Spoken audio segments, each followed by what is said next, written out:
নমস্কাৰ আপোনালোক সকলোকে পুনৰবাৰ টিকে মাইণ্ডৰ অন্য এটা ৰাতিপুৱাৰ ধামাকাদাৰ খবৰলৈ স্বাগতম জনাইছো। অন্য দিনাৰ দৰে আজিও আপোনালোকৰ বাবে দিনটোৰ কেইবাটাও গুৰুত্বপূৰ্ণ খবৰ লৈ আহিছো। ভিডিঅ'টো প্ৰথমৰ পৰা শেষলৈকে চাই থাকিব। কিছুদিনৰে পৰা আমাৰ অসমত ৰোড এক্সিডেণ্ট বেছিকৈ হোৱা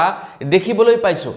যোৱা কালিৰ ডেটতো ভয়ংকৰভাৱে ৰোড এক্সিডেণ্ট হয় আমাৰ অসমত। সৰস্বতী পূজাৰ দিনাখনেও কেইবা ঠাইতো ৰোড এক্সিডেণ্ট হোৱা দেখিবলৈ পাইছো।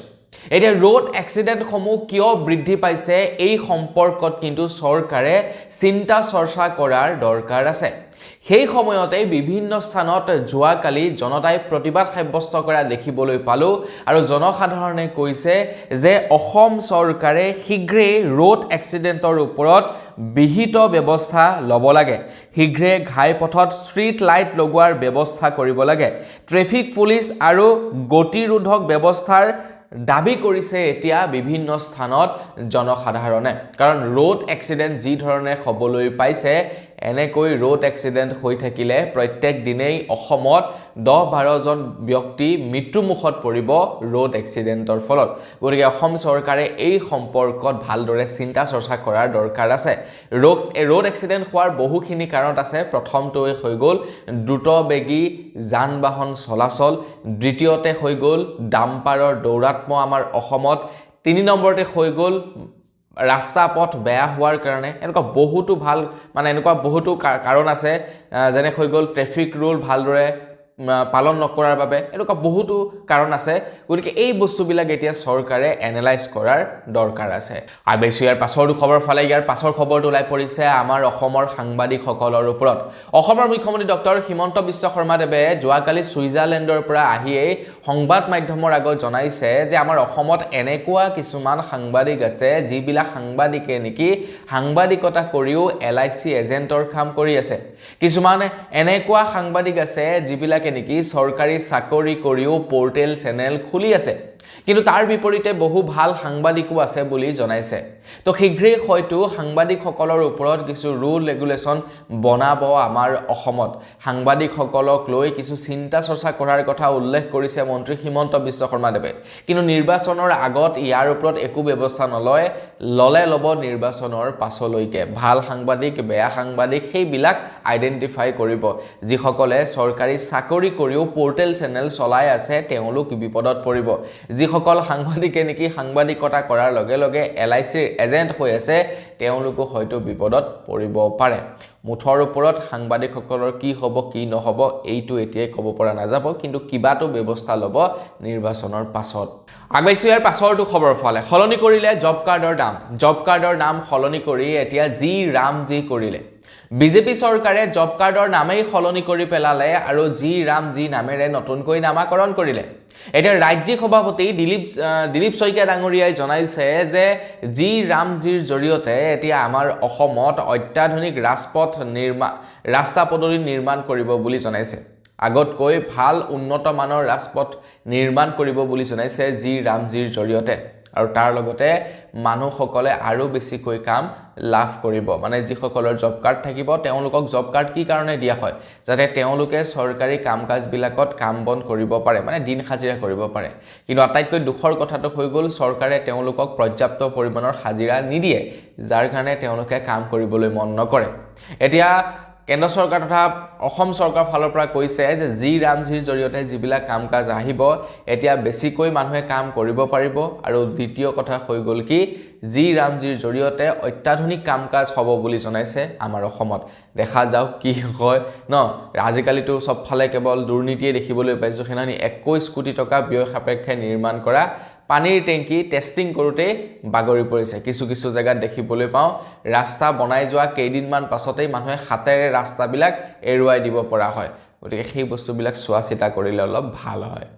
আগবাইছো ইয়াৰ পাছৰ খবৰ ফালে। ইয়াৰ পাছৰ খবৰটো ওলাই পৰিছে বকুৰ পৰা। যোৱাকালিৰ খবৰত মই আপোনালোকক জনাইছিলোঁ যে বকুত এজন বিজেপিৰ কৰ্মীয়ে ফৰ্ম 7 হাতত লৈ নিৰ্বাচনী কাৰ্যালয়ত গৈ তেখেতে নিৰ্বাচনৰ কাম কাজ কৰি আছিলে। এজন বিজেপিৰ কৰ্মীয়ে ফৰ্ম 7 হাতত লৈ মানে ভোটাৰ তালিকাত নাম কৰ্তন আৰু নাম উঠোৱাৰ যিখন ফৰ্ম সেই ফৰ্মখন হাতত লৈ ভোটাৰ তালিকাৰ কাম-কাজ কৰি আছিল আৰু এই ভিডিঅ সামাজিক মাধ্যমত যোৱাকালি প্ৰচাৰ কৰিছিলে দা ক্ৰছ কাৰেন্ট নামৰ এটা সামাজিক পৰ্টেলে আনফালে অখিল গগৈ ডাঙৰীয়াদেৱে বিভিন্ন ধৰণৰ অভিযোগ উত্থাপিত কৰি আছিল বিজেপিৰ ওপৰত যে বিজেপিয়ে ভোট চুৰি কৰাৰ চেষ্টা কৰিছে বিভিন্ন সমষ্টিত 10-15 হাজাৰ ভোটাৰৰ নাম কৰ্তনৰ যুঁজা চলাইছে আৰু সেইটো প্ৰায় সত্য বুলি প্ৰমাণিত কৰিছে যোৱাকালি দা ক্ৰছ কাৰেন্ট নামৰ পৰ্টেলটোৱে এটা খবৰ ওলাই পৰিছে যোৰহাটত এজাহাৰ দাখিল কৰিছে অখিল গগৈ ডাঙৰীয়াদেৱে আৰু তাৰ লগে লগে বিভিন্ন স্থানত বিৰোধীয়ে এজাহাৰ দাখিল কৰিছে বিজেপিৰ বিৰুদ্ধে এটা কি কব আপোনালোকে এই সম্পৰ্কত কমেন্ট সেকশনত জনাবলৈ নাপাহৰিব আগৈছো ইয়াৰ পাছৰ খবৰ ফালে আমাৰ ভাৰতবৰ্ষত দিনক দিনে বৃদ্ধি পাইছে প্ৰদূষণৰ মাত্ৰা যাৰ ফলত নেকি এতিয়ালৈকে 17 লাখতকৈও অধিক লোকৰ মৃত্যু হৈছে বুলি খবৰ ওলাই পৰিছে প্ৰদূষণৰ ফলত বহু লোকৰে মৃত্যু হৈছে প্ৰদূষণৰ বাবে বহু লোকৰ মৃত্যু হৈছে বুলি খবৰ ওলাই পৰিছে খবৰ ওলোৱা অনুসৰি ভাৰতত ঘাতক ৰূপ লৈছে প্ৰদূষিত বায়ুমণ্ডলে বিশ্ব অৰ্থনৈতিক সন্মিলনত এই তথ্য দাখিল কৰিছে প্ৰখ্যাত অৰ্থনীতিবিদ গীতা গোপীনাথে ভাৰতৰ প্ৰতি 5 গৰাকী লোকৰ এগৰাকীৰ মৃত্যু হয় প্ৰদূষণৰ ফলতে ভাৰতবৰ্ষত বছৰি 17 লাখ লোকে বিষাক্ত বায়ু সেৱনৰ ফলত মৃত্যুক সাবটি ল'ব লগা হয় এই হিচাপত ভাৰতত দৈনিক প্ৰদূষিত বায়ুৰ বাবে প্ৰায় 4657 গৰাকী লোকৰ মৃত্যু হয় বুলি খবৰ ওলাই পৰিছে ইমানেই বায়ুৰ অৱস্থা বৰ্তমান সময়ত বেয়া আমাৰ ভাৰতবৰ্ষত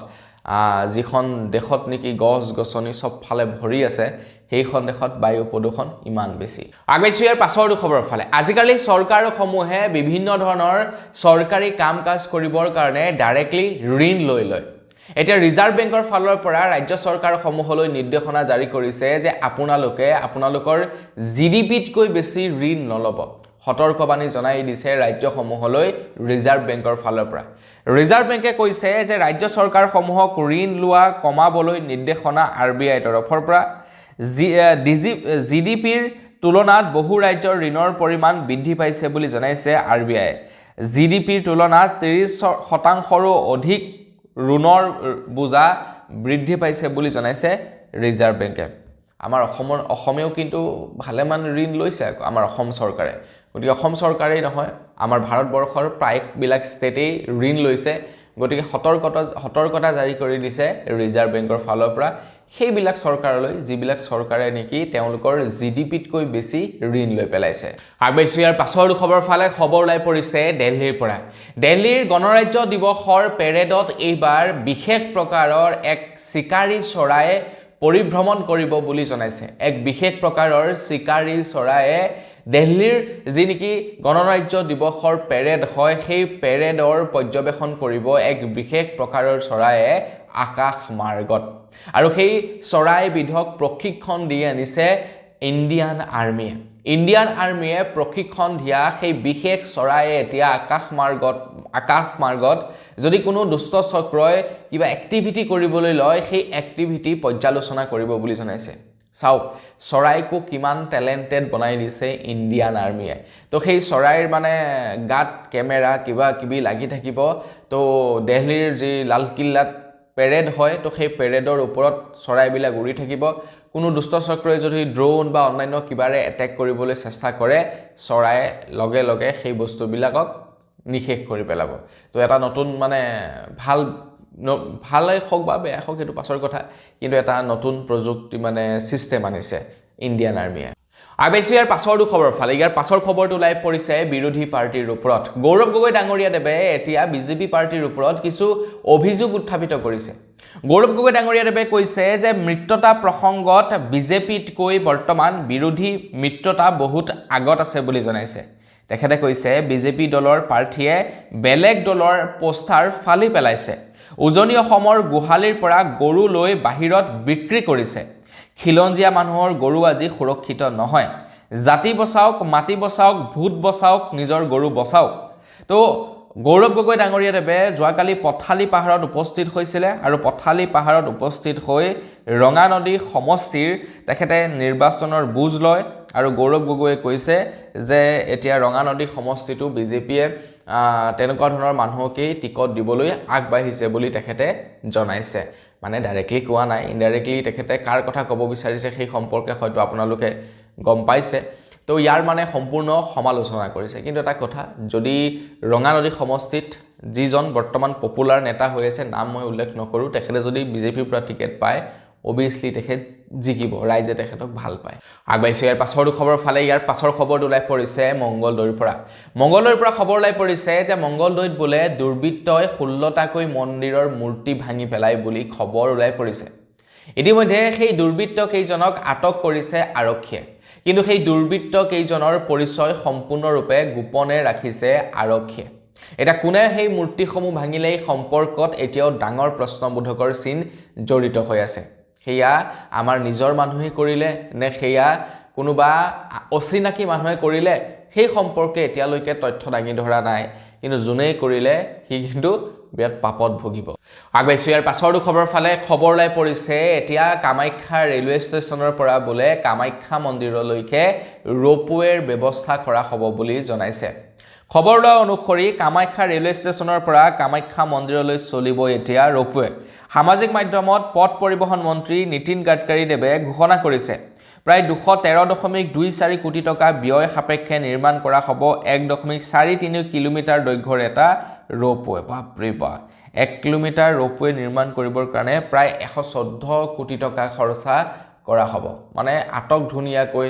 ভালদৰে মানে নিৰ্মাণ কৰি উলিয়াব সেই ৰোপৱে আগতে গাড়ীৰে যাব লাগে এতিয়া ৰোপৱে যাব পাৰিব আপোনালোকে ডাইৰেক্ট কামাখ্যাৰ পৰা কামাখ্যা ৰেলৱে ষ্টেচনৰ পৰা কামাখ্যা মন্দিৰলৈকে আগবাইছো ইয়াৰ পাছৰ খবৰ ফালে ইয়াৰ পাছৰ খবৰটো ওলাই পৰিছে ৰেচন কাৰ্ডৰ ওপৰত তো আহি গ'ল ৰেচন কাৰ্ডৰ ডিজিটেল কপি আপোনালোকেও এতিয়া ডাউনলোড কৰি ল'ব পাৰিব যদিহে আপোনালোকৰ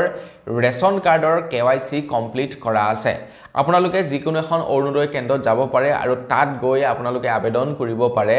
নতুন ৰেচন কাৰ্ড আপোনাৰ যদি ৰেচন কাৰ্ড পুৰণা হৈ গৈছে ৰেচন কাৰ্ড যদি ফালি গৈছে আপোনাৰ ৰেচন কাৰ্ড যদি নিগনিয়া কুটি পেলাইছে দেন আপোনালোকে এতিয়া নতুন ৰেচন কাৰ্ড ডাউনলোড কৰিব পাৰিব কিছু লোকে ইতিমধ্যে ডাউনলোড কৰিছে বুলি খবৰ ওলাই পৰিছে আগবাইছো ইয়াৰ পাছৰ খবৰ ফালে খবৰ ওলাই পৰিছে হায়াৰ সেকেন্ডাৰী আৰু মেট্ৰিকৰ পৰীক্ষাক লৈ হায়াৰ সেকেন্ডাৰী আৰু মেট্ৰিকৰ পৰীক্ষা এতিয়াৰে পৰা ব্যক্তিগত শিক্ষানুষ্ঠানত অনুষ্ঠিত নহয় বুলি খবৰ ওলাই পৰিছে খবৰ লোৱা অনুসৰি ব্যক্তিগত শিক্ষানুষ্ঠানত নহয় HSLC আৰু HSৰ পৰীক্ষা কেন্দ্ৰ নিৰীক্ষক হিচাপেও থাকিব নোৱাৰিব ব্যক্তিগত শিক্ষানুষ্ঠানৰ শিক্ষক চৰকাৰী শিক্ষকৰ নিৰীক্ষণতহে অনুষ্ঠিত হ'ব এতিয়া HSLC আৰু HSৰ পৰীক্ষা মানে মেট্ৰিক আৰু হায়াৰ সেকেন্ডাৰীৰ পৰীক্ষা এতিয়া চৰকাৰী শিক্ষকৰ নিৰীক্ষণত অনুষ্ঠিত হ'ব আৰু ব্যক্তিগত বিদ্যালয়ত এতিয়াৰে পৰা মেট্ৰিক আৰু হায়াৰ সেকেন্ডাৰীৰ পৰীক্ষা অনুষ্ঠিত নহয় বুলি জনাইছে অসম চৰকাৰ অসমৰ শিক্ষা বিভাগৰ তৰফৰ পৰা আগবাইছো ইয়াৰ পাছৰ খবৰ ফালে ইয়াৰ পাছৰ খবৰটো ওলাই পৰিছে খেল জগতৰ ওপৰত আপুনি বাৰু খেল চাই ভাল পায় নে নাপায় কমেন্ট সেকশনত জনাব খবৰ ওলাই পৰিছে যে ICCৰ T20 ৱৰ্ল্ড কাপৰ পৰা এতিয়া বাহিৰ হ'ল বাংলাদেশ এতিয়া বাংলাদেশৰ পৰিৱৰ্তে স্কটলেণ্ডক স্থান দিছে বুলি খবৰ ওলাই পৰিছে তো বাংলাদেশে ভাৰতত খেলিবলৈ নাহো বুলি আপত্তি দৰ্শাইছিলে ICC ফালৰ পৰা জনাইছিলে যে ভাৰতত খেলিবলৈ আহিবই লাগিব বাংলাদেশে কিন্তু বাংলাদেশে খেলিবলৈ নাহো বুলি কোৱাত বাংলাদেশক ICCৰ ৱৰ্ল্ড কাপৰ পৰা বাহিৰ কৰা হৈছে স্কটলেণ্ডক ভৰোৱা হৈছে বাংলাদেশৰ পৰিৱৰ্তে আগবাইছো ইয়াৰ পাছৰ খবৰ ফালে খবৰ ওলাই পৰিছে আসুৰ প্ৰাক্তন নেতা শংকৰজ্যোতি বৰুৱাৰ ওপৰত শংকৰজ্যোতি বৰুৱাই যোৱাকালি আনুষ্ঠানিকভাৱে যোগদান কৰিলে বিজেপিত তেখেতে বিজেপিত যোগদান কৰিলে কিন্তু এইবাৰ ২৬ৰ নিৰ্বাচনত তেখেতে প্ৰাৰ্থিত্ব বিচাৰিব নোৱাৰিব নেক্সট যিনেকি লোকসভাৰ নিৰ্বাচন হ'ব তাত তেখেতলোকে মানে MP ইলেকশ্যন যি হ'ব তাতে হয়তো চাগে বিচাৰিব পাৰে চাগে টিকেট কিন্তু এইবাৰ মানে ইলেকশ্যনত নোৱাৰিব বুলি খবৰ ওলাইছে আগবাইছো ইয়াৰ পাছৰ খবৰ ফালে খবৰ ওলাই পৰিছে গৌৰিমা বৌয়ে এতিয়া জুবিনদাৰ ন্যায় বিচাৰি প্ৰধানমন্ত্ৰী নৰেন্দ্ৰ মোদী ডাঙৰীয়া দেৱলৈ পত্ৰ প্ৰেৰণ কৰিছে গৌৰিমা বৌয়ে কৈছে যে প্ৰধানমন্ত্ৰী ডাঙৰীয়ালৈ তেখেতে স্মাৰক পত্ৰ প্ৰেৰণ কৰিছে জুবিনে সদায় সত্য শুদ্ধ আৰু উচিত ন্যায় পাব লাগিব দোষীয়ে কঠোৰতম শাস্তি পাবই লাগিব জুবিন দাৰ হত্যাৰ গোচৰৰ বাবে বিশেষ আদালত গঠন কৰাৰো অনুৰোধ কৰিছে গৌৰিমা বৌৱে এটা দেখা যাওক প্ৰধানমন্ত্ৰী নৰেন্দ্ৰ মোদী ডাঙৰীদেৱে ইয়াৰ ওপৰত কি ব্যৱস্থা লয় যিজন প্ৰধানমন্ত্ৰী ডাঙৰীয়াই নেকি দুবাৰ গৈ অসমলৈ আহিও জুবিন দাৰ সম্পৰ্কে এটা ৱৰ্ডো নকলে তো সেইজন প্ৰধানমন্ত্ৰীয়ে বা কেনে ধৰণৰ ব্যৱস্থা লয় আমি অনাগত দিনত গম পাম আগবাইছো ইয়াৰ পাছৰ খবৰ ফালে ইয়াৰ পাছৰ খবৰটো ওলাই পৰিছে পাঞ্জাবৰ পৰা খবৰ ওলাই পৰিছে যে পাঞ্জাবৰ এটা ৰেলৱে লাইনত যোৱাকালি বিস্ফোৰণ হয় বুলি খবৰ ওলাই অনুসৰি গণতন্ত্ৰ দিৱসত দেশ কঁপোৱাৰ ভয়ংকৰ ষড়যন্ত্ৰ কৰিছে ইণ্টাৰনেশ্যনেল সন্ত্ৰাসবাদীয়ে ৰেল লাইনত ভয়ংকৰ বিস্ফোৰণ আপত্তিজনক সামগ্ৰীসহ গ্ৰেফতাৰ কৰা হৈছে কেইবাটাও ইণ্টাৰনেশ্যনেল সন্ত্ৰাসবাদীক চাওকচোন বাৰু গণৰাজ্য দিৱসলৈ মাজত কেইটামান দিন আছে তাৰ পূৰ্বে তেওঁলোকে কেইটামান কি আৰু কালিলৈ গণৰাজ্য দিৱস তাৰ পূৰ্বে তেওঁলোকে এনে ধৰণৰ মানে কাম কাজবিলাক কৰিছে আগবাইছো ইয়াৰ পাছৰ খবৰ ফালে ইয়াৰ পাছৰ খবৰটো ওলাই পৰিছে ক্ৰিকেট প্ৰেমীৰ বাবে খবৰ ওলাই পৰিছে যে আজি বৰ্ষাপাৰা ষ্টেডিয়ামত ইংলেণ্ড আৰু ভাৰতৰ মাজত T20 এখন মেটচ আছে ইতিমধ্যে সকলোবিলাক ক্ৰিকেটাৰ আহি উপস্থিত হৈছে আপোনালোকে বাৰু আজি খেল চাবলৈ যাব নেকি কমেন্ট সেকশনত জনাবলৈ নাপাহৰিব আগবাইছো একেবাৰে শেষৰ খবৰ ফালে একেবাৰে শেষৰ খবৰটো ওলাইছে চানমাৰীৰ উৰণীয়া সেতুৰ ওপৰত যোৱাকালিৰে পৰা চানমাৰীৰ উৰণীয়া সেতু ওৱান ৱে কৰা হৈছে চানমাৰীৰ উৰণীয়া সেতুৰ নিৰ্মাণৰ কাম-কাজৰ বাবে যোৱাকালিৰে পৰা ওৱান ৱে কৰা হৈছে বুলি নিৰ্দেশনা জাৰি কৰা হৈছে খবৰ অনুসৰি কমাৰ্চৰ পৰা চানমাৰীলৈকে ওৱান ৱেৰ ঘোষণা কৰা হৈছে 15 দিনৰ পিছত বন্ধ কৰা হ'ব আন এটা দিশ 20 ফেব্ৰুৱাৰী পৰ্যন্ত বহাল থাকিবই নিৰ্দেশনা জুৰুড দিশৰ পৰা সকলো ৰাজগড় হৈ যাবলৈ অনুৰোধ দীঘলী পুখুৰী নুনমাটি সংযোগী উৰণীয়া সেতু নিৰ্মাণৰ বাবে এই নিৰ্দেশনা জাৰি কৰা হৈছে বুলি খবৰ ওলাই পৰিছে তো গুৱাহাটীবাসী যিসকলে গুৱাহাটীত বাস কৰে তেওঁলোকে এই নিৰ্দেশনা পালন কৰিব তো বন্ধুবান্ধৱীসকল বস আজি ভিডিও জনাবলগীয়া খবৰ ইমানেই আছিল খবৰ কেইটা জানি আপোনালোকৰ কেনে লাগিলে কমেন্ট সেকশনত জনাব যদি ভাল লাগিলে লাইক এটা কৰি দিব চেনেল যদি সাবস্ক্ৰাইব কৰা নাই সাবস্ক্ৰাইব কৰি ল'ব পুনৰ এটা লগ পোৱাৰ সৈতে বিদায় মাগিছো ধন্যবাদ জয় অসম